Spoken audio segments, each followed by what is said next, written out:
asalaamaaleykum wa rahmatullahi taala wa barakaatu mbokk yi topp ci internet bi rawatina ci chaîne bi muy Serigne Djily TV ñu ngi leen di nuyu di leen ziara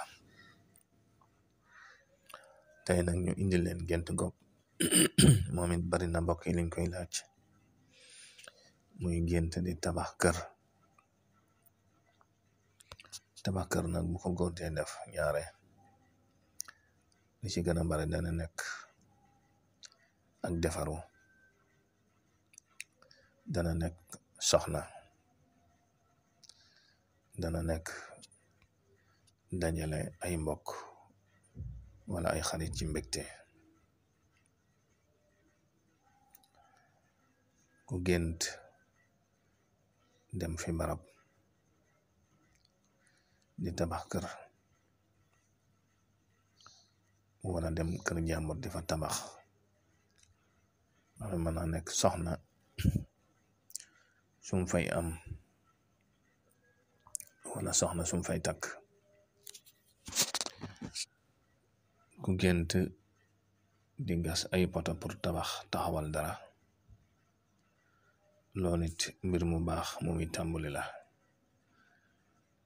mën naa nekk ak yëkkatiku ci moom wala ak yokkati ci moom wala aajo ju muy sàkku.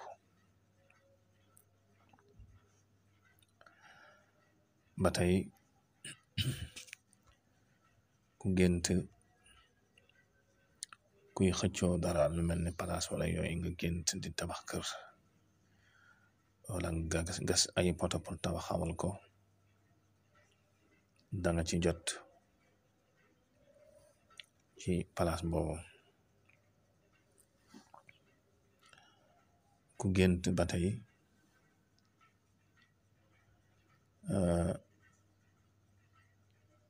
mel ni kuy tabax kër ci asamaan bu fekkee koo xam ne ku tawat la moom it ñaara bu géntee di tabax kër goo xam ne xamu ko, loolu mën naa nekk ak tàggoo ci moom, mën naa nekk ak faatu, mën naa nekk këru àjjana. noonu la mel nit gént ñu jox la caabi ñaare bu dee ko tawat dana nekk këru àjjana ci lu baree bare rawatina nag ngay gis kër ci asamaan yi. ba tey bokk na ci gént di tabax lu mel ni yenn turu yàlla yi ngay jàpp di bàyyi wala yenn salaatu ala nabi yi ngay jàpp te doo ko yeggale dinay faral di def ngay gis ay tabax yu bari yoo xam ne yeggul.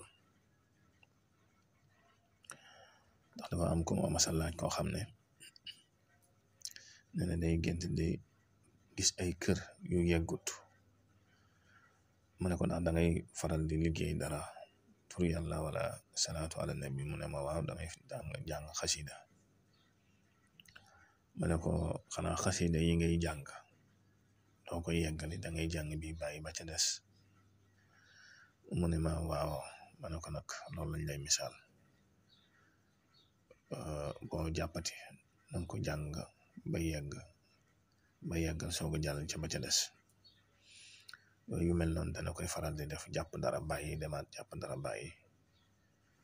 ñu la koy misaal ci ay kër yu yeggut. ba tey deneen misaal ci koo xam ne dafa am aajo ci tur yàlla di ko ñaan, da koy misaal kër gu yeggut. loolu day nekk mbir mu des, maanaam ñaan gu des nga xam ne kon da ko war a yeggale. waxtu bu demee ba gis kër gu noppi nag loolu dana tekk ak ijaaba ak mbir muy sotti waaw kasaalika jigéen nit bu géntee di tabax kër loolu it ak defaru la. moom it mën naa nekk boroom kër ci moom, mën naa nekk it ak defaru xam na koy tabax wala ñu ko koy tabaxal. ba tey bu fekkee da nga gént ay mool yow moom loolu it ñaare ku ko gént bu nekkoon ci jafe-jafe léegi tey mu génn ci, ndax ay mool tàmbali defaru la, dana tekki sax alal ci ñenn ñi. kon mbokk yi lii ab tënk la ci gént di tabax kër. ñaare bu ñu lay misaal kër yu bari nag yoo xam ne ci kaw asamaan si la nekk loolu ay kër yi àjjana la wala ñu lay misaal ay tabax yu bari wala ngay tabax ab dëkk loolu it pal gu rëy lay tekki ak yokkute gu rëy rëy kon ngeen wéy di abonné ci chaîne bi ndax bokk na ci lu koy dundal. Wassalaamu aleykum wa rahmatullahi wa barakaatu.